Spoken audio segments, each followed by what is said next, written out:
Pria ini sedang bersiap untuk memukul istrinya. Diperhatikan oleh Jack, seorang pejalan kaki.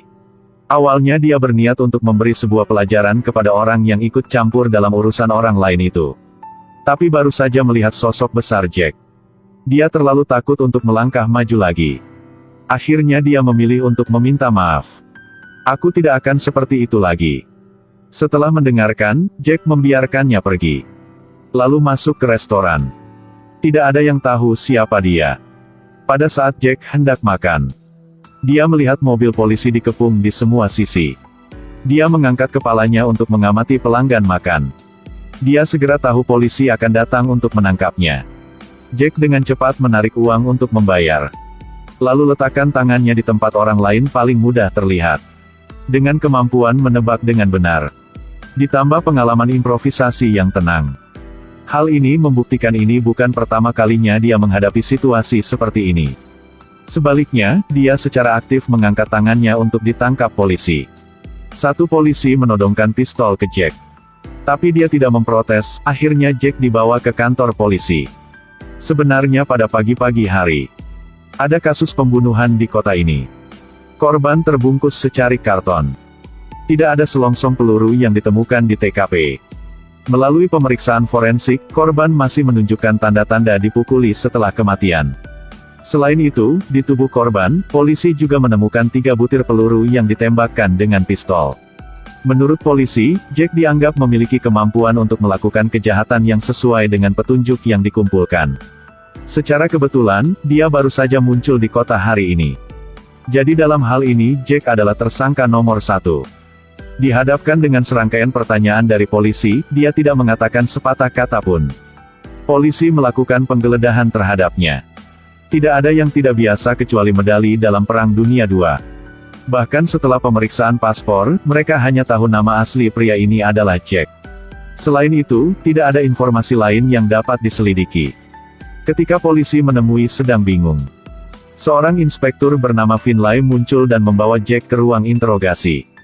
Rupanya polisi tidak suka inspektur ini. Tapi masih harus keluar dari kamar. Di ruang interogasi Jack masih tidak mau membuka mulutnya. Membuat semua orang mengira dia tuli.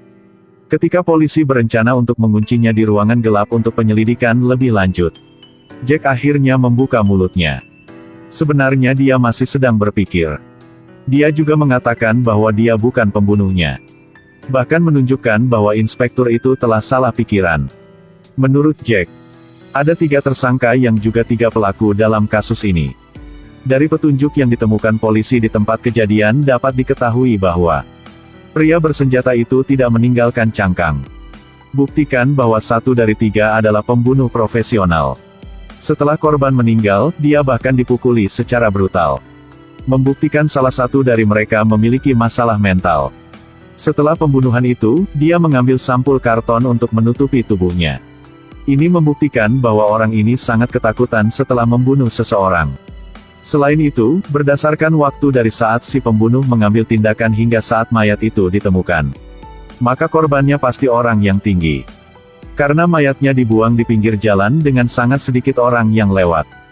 Jika disembunyikan hati-hati, itu tidak akan ditemukan begitu cepat. Kesaksiannya sangat jujur dan masuk akal tetapi tidak memiliki bukti. Jadi Inspektur Finlay tidak punya alasan untuk membiarkannya pergi.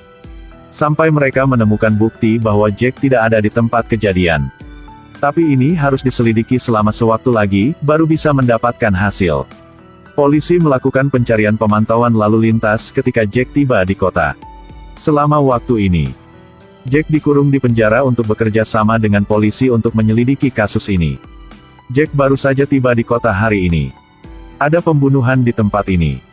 Karena penampilannya yang besar, dia mudah diperhatikan oleh orang lain. Dia menjadi tersangka nomor 1 dan segera ditangkap oleh polisi. Orang jujur tidak perlu takut. Dia mengikuti polisi ke kantor polisi. Yang membuat orang lain tidak terduga adalah kasusnya tidak sesederhana yang dia kira, berdasarkan telepon di tempat kejadian.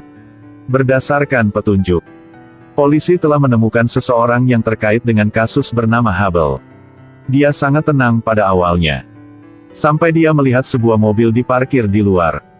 Membuat dia langsung menjadi pucat dan menjadi gelisah.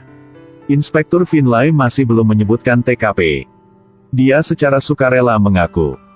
Baru setelah mobil di luar pergi, Hubble menjadi tenang. Tapi dari awal sampai akhir, dia selalu mengaku sebagai pembunuhnya. Seorang manajer bank. Belum pernah ada sejarah kriminal. Membunuh seseorang yang tidak berhubungan dengannya tanpa alasan. Inspektur Finlay tentu saja tidak mempercayainya, tetapi meskipun dia bukan pembunuh yang sebenarnya, tapi setidaknya dia terlibat dalam kasus ini. Inspektur Finlay menahannya. Logikanya Jack harus segera dibebaskan. Tapi dia memiliki sikap yang tidak kooperatif. Membuat Inspektur Finlay tidak nyaman. Ketika Jack hendak keluar dari kantor polisi. Jika Anda ingin lari, larilah. Tetapi bisakah Anda berlari secepat peluru saya? Mendengar itu, Jack harus kembali ke kantor polisi. Terus membantu Inspektur Finlay berspekulasi tentang kasus ini. Ketika Hubble baru saja memasuki sel, seorang petugas polisi dan Hubble saling memandang selama 2 detik. Ini pasti masalah. Terhadap target bergerak. Inspektur Finlay tidak berpikir begitu. Tapi Jack mengatakan intuisinya tidak pernah salah. Berdasarkan kekuatan tebakannya, Jack yakin Inspektur Finlay telah belajar di Harvard. Dan baru-baru ini dia menceraikan istrinya. Mendengar ini, Inspektur Finlay masih tetap tenang. Tapi dalam hatinya diam-diam aku percaya pada tebakan Jack. Jack mulai beralasan.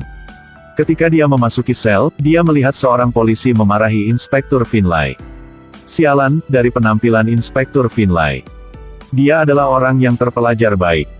Bekerja di tempat ini, sulit baginya untuk berbaur dengan orang-orang di sekitarnya. Tapi Inspektur Finlay sama sekali tidak peduli tentang ini. Tipe orang seperti ini biasanya lulusan Harvard. Mengenakan jas setelan mahal tapi ketinggalan zaman.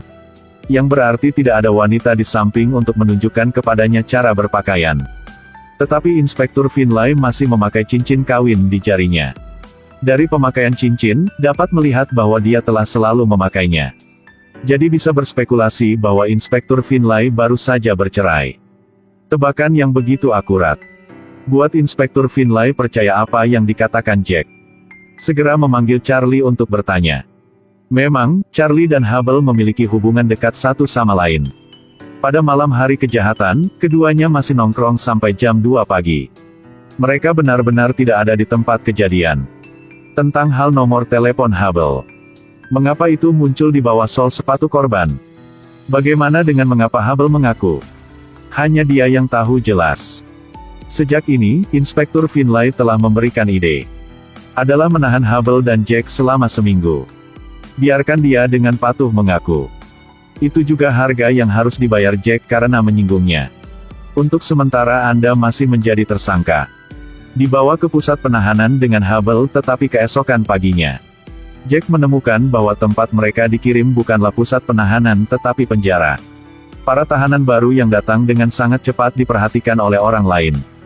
Jack sepertinya tahu aturan di sini sangat jelas. Segera setelah dia tiba, dia naik ke tempat tidur atas untuk berbaring. Menghindari perawatan khusus dari tahanan lama. Kecantikan. Pria juga bisa menjadi bunga yang indah.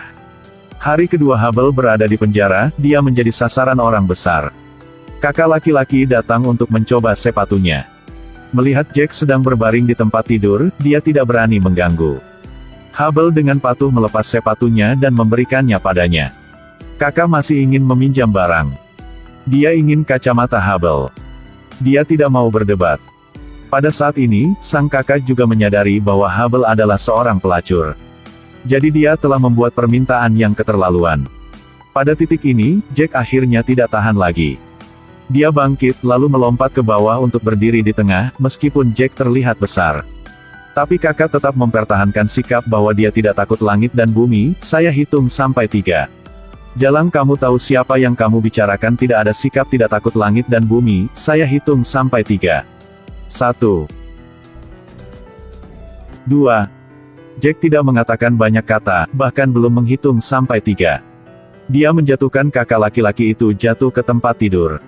Kamu masih berutang kacamata kepada kami. Memiliki teman sekamar yang begitu keren.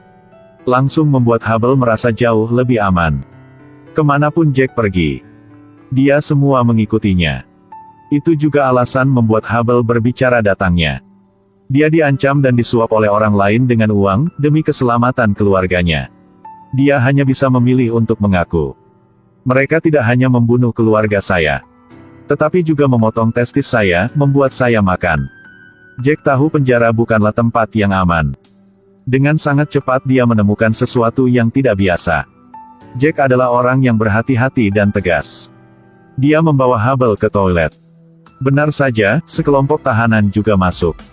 Tapi kali ini sangat aneh. Target mereka telah berubah menjadi Jack yang aneh. Dia masih keren. Beri kamu kesempatan 3 detik. Aku hitung sampai 3. 1. Jack lebih keren kali ini. Belum menghitung sampai 2 bergegas memukul mereka. Adalah orang yang telah berjuang untuk waktu yang lama. Jack tidak takut dengan siapapun. Setiap tembakan pasti kuat. Dengan setiap pukulan dia bisa mendengar tulang lawan patah. Setelah 20 detik bertinju tanpa istirahat, akhirnya sipir telah tiba. Butuh banyak usaha untuk membawa 8 orang itu keluar. Dan di sisi ini, Conklin akhirnya menemukan informasi tentang Jack. Dia lulus dari sekolah militer yang terkenal. Gelar resmi mayor tentara yang terkenal. Telah mencapai banyak kemenangan di medan perang. Mengayunkan tangan saja sudah cukup untuk mengejutkan seluruh pasukan. Medalinya dapat mengisi meja. Selain itu, selama masa perang saja, dia memecahkan lebih dari 150 kasus. Dan semua penuntutan berhasil. Lebih dari 20 buronan kriminal telah ditangkap. Jenius sekali, mengapa dia datang ke sini ketika buronan yang dicari tertangkap? Conklin berkata alih-alih duduk dan berpikir. Kita bisa membayangkan. Apa yang akan terjadi jika memasukkan orang ini ke penjara? Mendengar ini, Inspektur Finlay mulai menyesalinya.